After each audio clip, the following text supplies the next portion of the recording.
Hello and welcome to this episode of Not Just Ghost Stories. I am your host Josh, joined by Jackie and Laura. We are a small team of experienced paranormal investigators, and here we discuss different locations that we've investigated, along with a little history and the paranormal evidence that we found. Today we are going to be changing it up a little bit. We're going to be doing an urban legend that's based at the Poorhouse Road Tunnel in Lexington, Virginia. Laura, could you tell me a little bit about it? Yeah, so the legend is that there is a ghost of two little girls inhabit the tunnel and whisper, come on," luring you down into the tunnel. There's also some other rumors that about the tunnel include a woman spirit who was raped and murdered there. The tunnel was reportedly the site of many lynchings and other murders. It's said a mysterious fog surrounds the middle of the tunnel, and shadowy figures are seen around this area. The two little girls who tried to lure people inside were supposedly playing in the nearby woods when a man shot and killed them. So, any of those are true, I would assume it could be trapped there. Okay. Well, what we will say is, Laura, you and I have not had a chance to go to this tunnel yet. However, Jackie, you have been to this tunnel a couple of different times. What type of equipment did you take when you were checking it out? I took the full spectrum camera and recorder and a flashlight. All right. And what kind of things did you find on? Let's talk about your first trip there. Okay, first let me kind of set the scene here and stuff like that.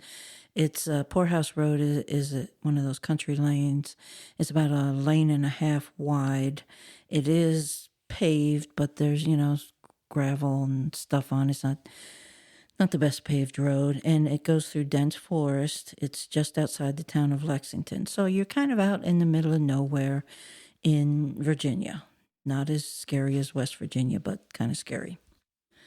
Tunnel's about 3/4 of the miles down the road after you turn onto this lane and a half road. It's a stone block tunnel with sharp curves at the end of it, making it hard to see oncoming traffic. It is a one-car tunnel, so you've kind of got to make sure there's no other car coming through, or you're not going to make it through.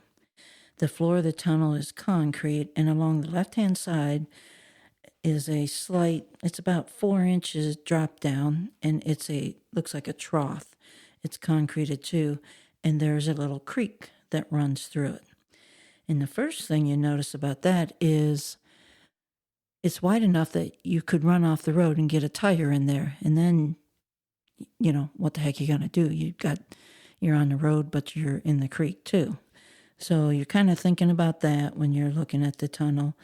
And when the creek comes out of the tunnel, it does go back to its original stone and gravel bed. Again, there's another slight drop off there. I don't want to say waterfall because then you're thinking about Niagara Falls. Maybe about another 6 inches where the water goes down.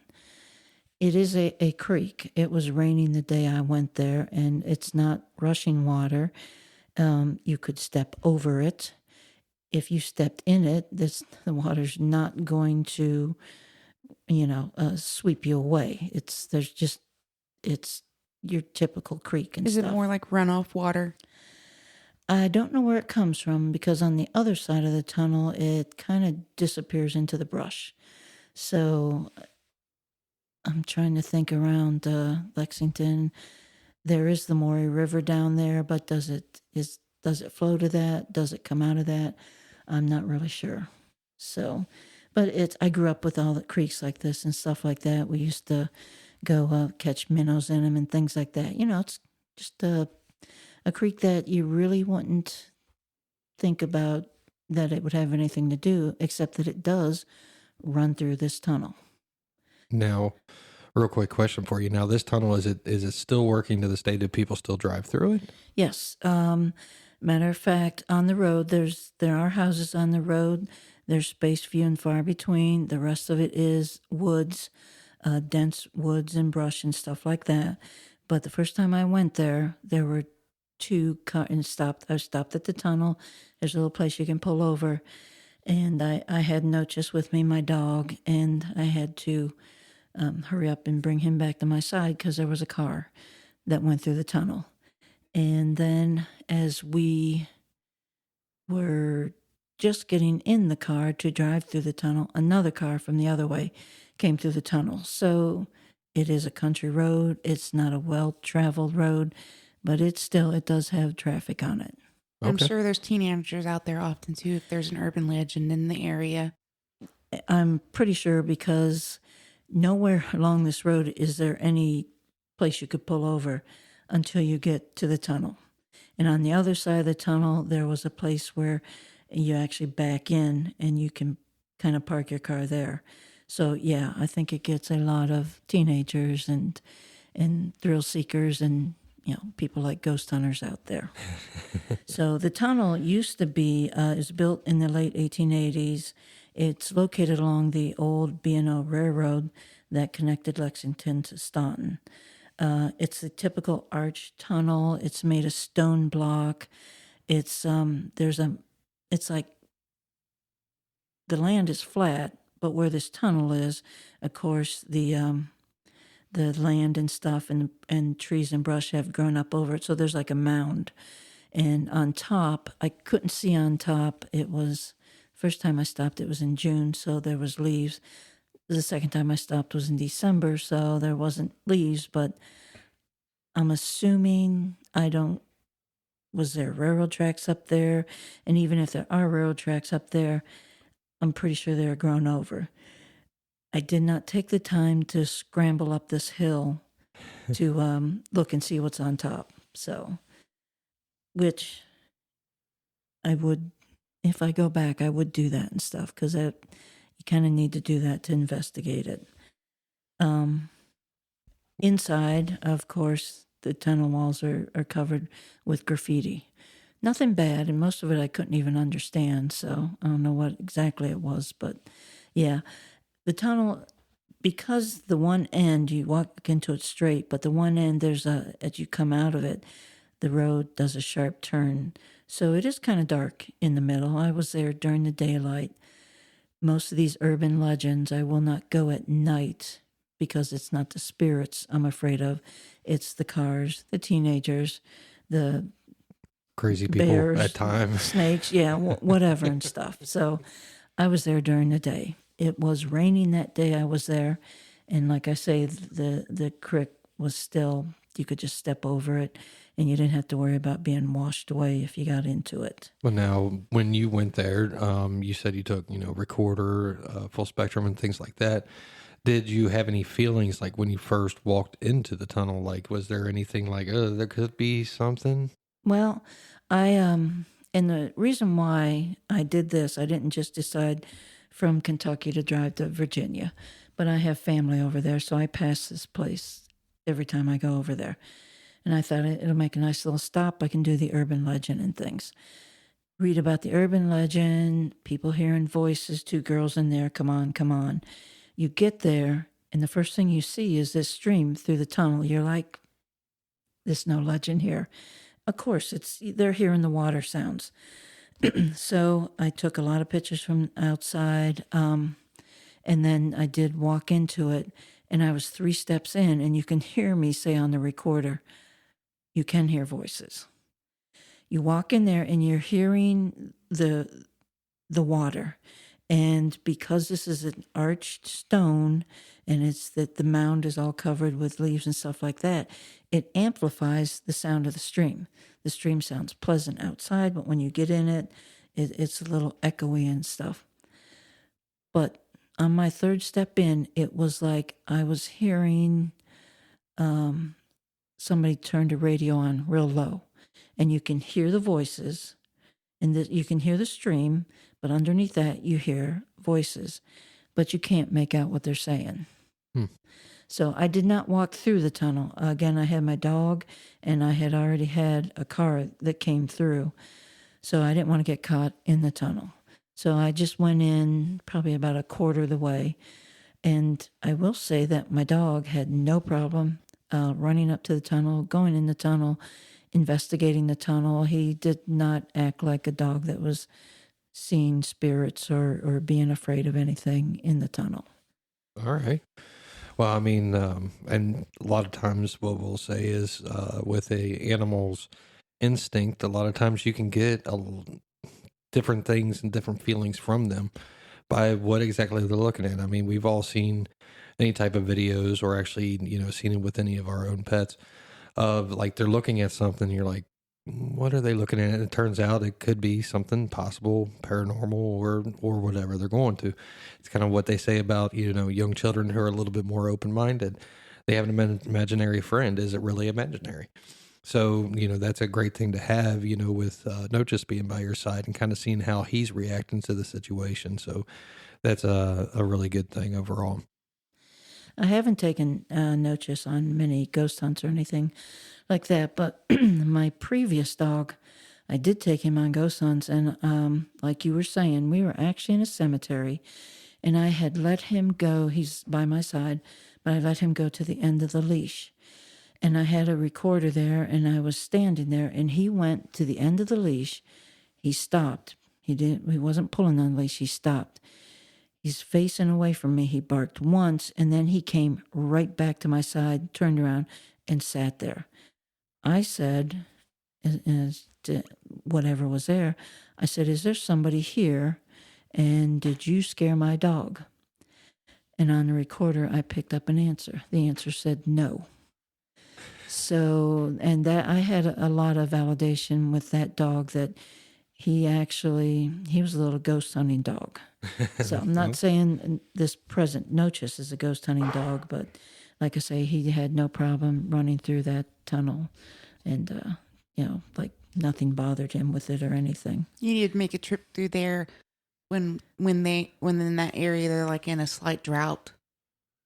Yeah, because you said the creek was, you could step over it, so I would think it might dry up. Yeah, maybe be worth a shot. I would just be curious to know, can you make out more of what they're saying if you didn't have the water? Well, I had my recorder with me, and I was recording all the time I was in the tunnel and stuff.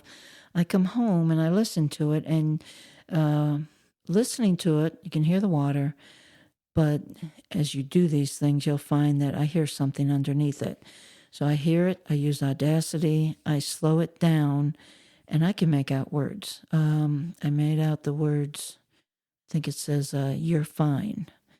And I made out a word that said, do not, or get out, get out. So you mark these down, you listen to the recorder, you go back, you check it.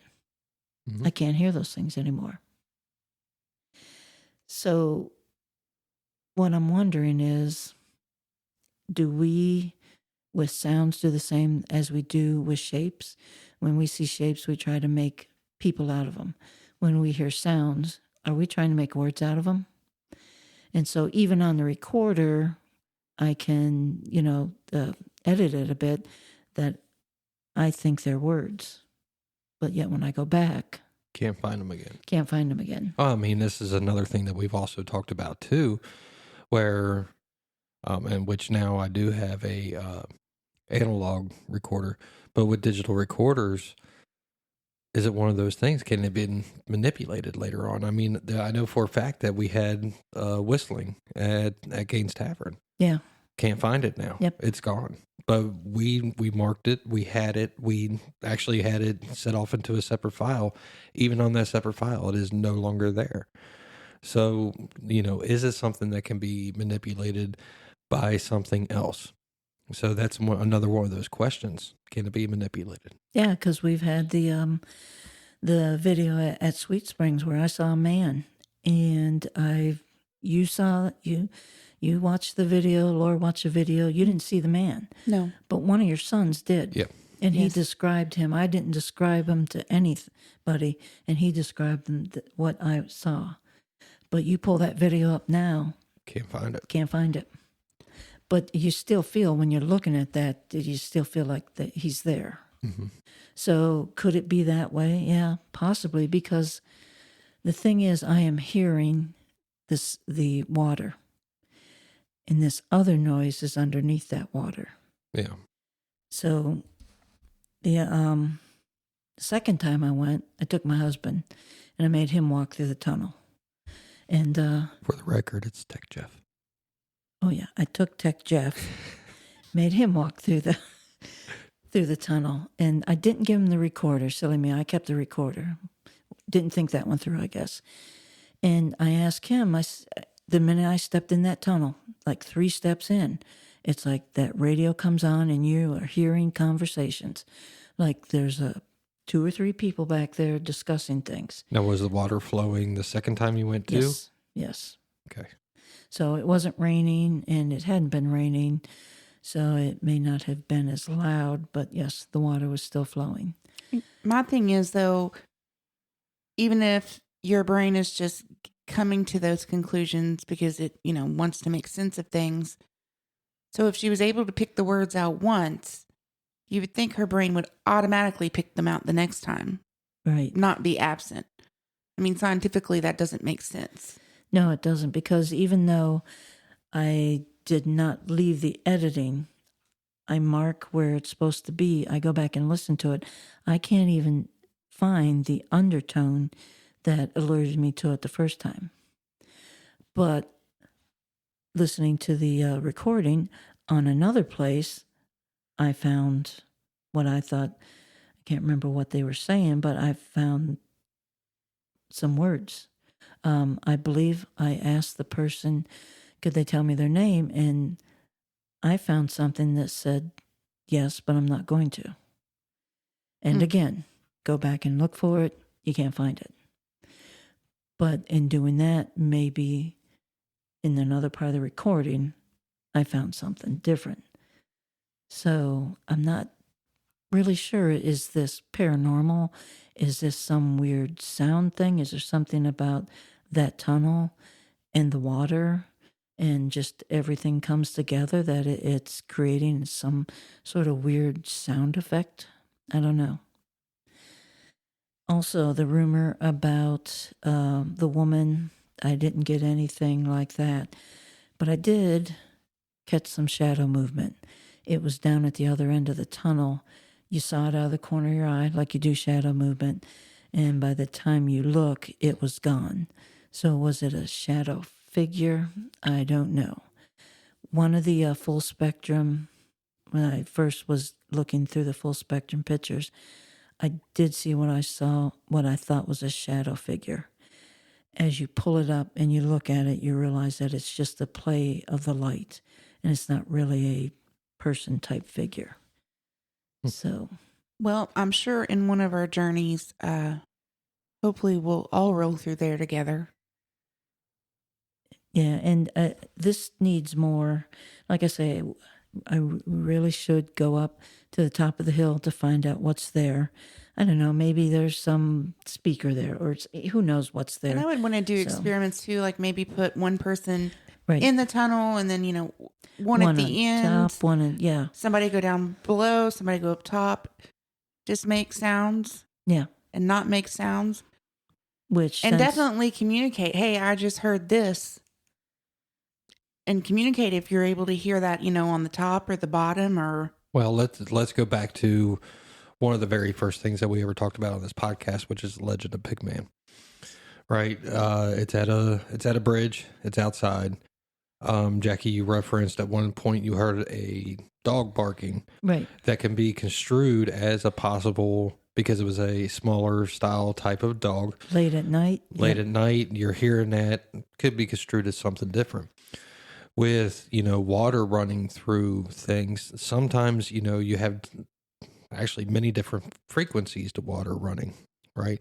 And your brain plays tricks on you when you're hearing that. So let me ask you about this tunnel. Do you think that the legends or the urban legends, as people are putting them, could possibly have any validity to them?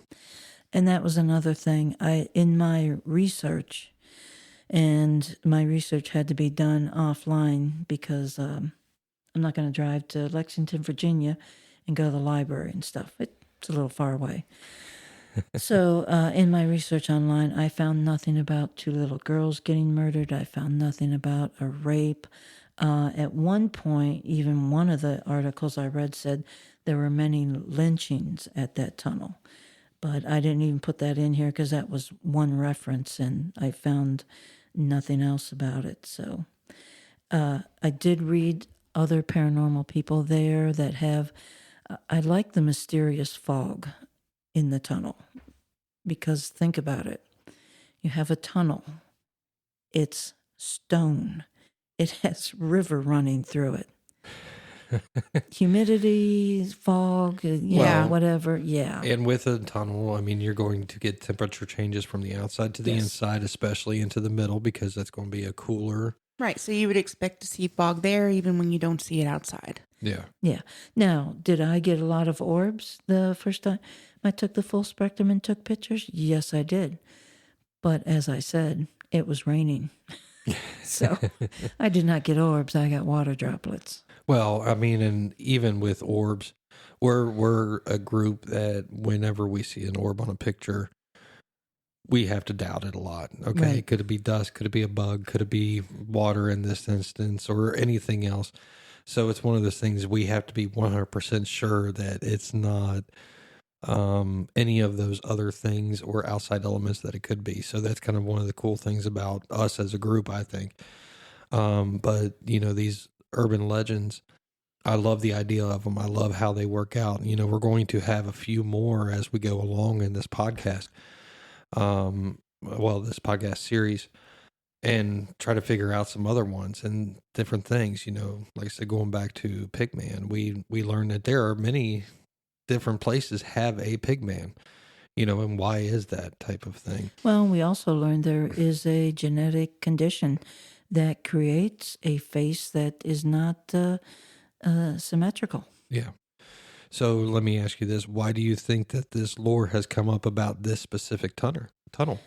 I think because it's a tunnel, it's a train tunnel, because there is water, because if you're just walking through it and you're normal, I went there to investigate and I really thought when I looked at it, I'm like, yeah, I'm going to be marking this off. This is not this is just an urban legend. But on the third step, it surprised me enough that I said, you can hear voices. If you're not into the paranormal and you're walking in there and all of a sudden it's like, oh my God, I hear conversations. To you, you just entered a haunted tunnel. True.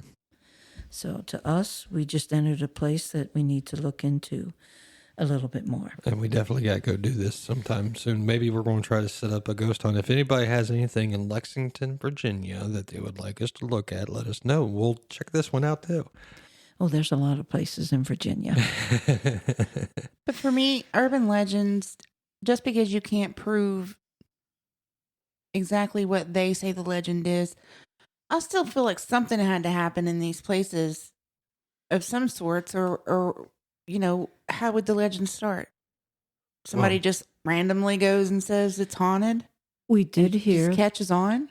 We did hear in the Legend of Pigmen that there was somebody walking along that railroad tracks did have they got their arm torn off or something. Plus, there was that train that crashed there. The two cars crashed there. So yes, there was that place. This is another tunnel with a train. Maybe there was a train accident there or whatever. I do want to say one thing though. When I took Robin there and he walked in and I was all excited, he's going to hear voices, and he walks all the way through and walks all the way back. And I have a wonderful picture of him in the tunnel and he's just a shadow, which, you know, I could pass off as a ghost, but yeah. And the person is actually alive. I brought him home with me. He heard a noise and he can't really describe it. Like a whistle, but not a whistle. And it went on for a long time, but it wasn't sharp like a whistle. And I had actually picked up a noise. It sounded like a hoot, two hoots. It could have been an owl, you know. I'd be curious to ask Robin if he could have possibly been hearing like the tracks, like that kind of. Yeah, are there tracks up there though? I don't know. Yeah, there are no tracks in the tunnel because it is now for cars. And it would have to be residual, even if so, because Yeah. you would have known if a train was, or I would think you would. Yeah, and if there are tracks up there, they're overgrown. So I'm not saying you wouldn't get that sound and stuff, but the hoot, I had him listen to the hoot, and that wasn't what he heard. And when he said it kept continuing, there was a place on my recording that all I can say is it sounded like a vibration, like a low hum. But it wasn't, this is not a road where you're going to find a semi. You're not going to find a big truck on it. Cars, yeah. Tractors, maybe. But the only thing that I can kind of describe this is like a semi or something. Yeah, none of those going things, down the none of road. those other ones weigh enough to Yeah. cause a vibration like that. So I did pick that up on my recording, and he said that he did hear that. All right. I mean, it's interesting and it now just makes me want to go Yeah. that way even more. Just because I'm like, no, I have to check this out. This has to be done. But Laura brought up a good point, something had to come from somewhere, where you grew up, Laura, we went and checked out a grave down there. It was about a witch and some other stuff that happens inside of that, so, it has to come from somewhere. This is an actual grave of where somebody's at. So with this tunnel, I mean, something at some point had to happen in this tunnel in order for things like this to get started, don't you think? Well, I think we can even back it up. And like we said with the legend of Pigman, this legend has been going on for how long? So, and Right, who we knows? have found it, or I have found it in some of the houses that we've been to, Sedamsville and Post Town. The first time you went, didn't get a lot. But as you go over the years, you're picking up more because people are going there looking for spirits. And I think they're opening, unbeknownst to them, just by intent. They're opening up portals and spirits are coming. So was there anything that started at Poorhouse, or did people just decide somebody's making up an urban legend one time? But we have people going there now. So Looking for the intent. Right. That gives power, especially if you're, younger and you get startled easy in the dark. Well, Those strong emotions make timestamps. Yeah. Well, and at the same time, think of it. We've talked about, younger people trying to go through, find things. You're running on high hormones. You're running on all this different kind of stuff. We talked about this with the school series that we did. So if they're going there with intent, they're trying to scare each other for one, or get scared themselves, or they do get scared because they hear something. I mean, it could be a deer walking up on the hillside. But they're there for the thrill. So anything that could be misconstrued is going to be a thrill. And it can Right. create some type of imprint now on that tunnel in order to start manifesting something. I mean, we've found it, and other paranormal teams have found it, where, you have some kind of pretty much a PK manifestation that creates something out of nothing because people have always wanted to believe it was there. And it may also it may be like like we're the tour guides and we go there because we're going to see a spirit. And just because we're intending to see a spirit, we've now kind of like put the light on that, room for rent, spirits come. Exactly. Yeah. And also it might be something, if you're not familiar with the woods, I don't know if you ever heard a rabbit in distress. They scream. They sound like a baby that's somebody's murdering a I baby. grew up in the woods, and there was a Yeah. lot of sounds that when I was little, my dad would tell me what they were, and I just knew he was lying because he didn't know. I mean, even at nighttime, if you have a deer that starts, huffing at you because Yep. you've scared it, that can be an eerie sound in the dark. Yeah. Yeah. It sounds like somebody's coughing or something. Yeah. Exactly. Don't even get to fighting raccoons. I mean, I mean, you have all kind of coyotes, different things inside of the woods that can all of a sudden, and then you start to get the fear that runs out of it, and then things can happen out of that. I was out hunting, and of course, you're being silent and stuff. And I knew there was a deer running parallel to me. So I would walk really slow, and then I'd stop and listen, and the footsteps would stop. And then I'd walk really slow and the footsteps would start. So it was like I was tracking the deer and the deer was tracking me. So put this at night and you're thinking, oh my God, I heard footsteps. Right. There's somebody there and they stopped when I stopped and stuff. So yeah, like I say, this one I would go back during the night. It could be creepy. You're in the forest, you got overgrown and stuff like that, and so it's creepy anyway. I think that's why we like doing urban legends, because we know that regardless of how much we research it, you're not going to figure out the answer.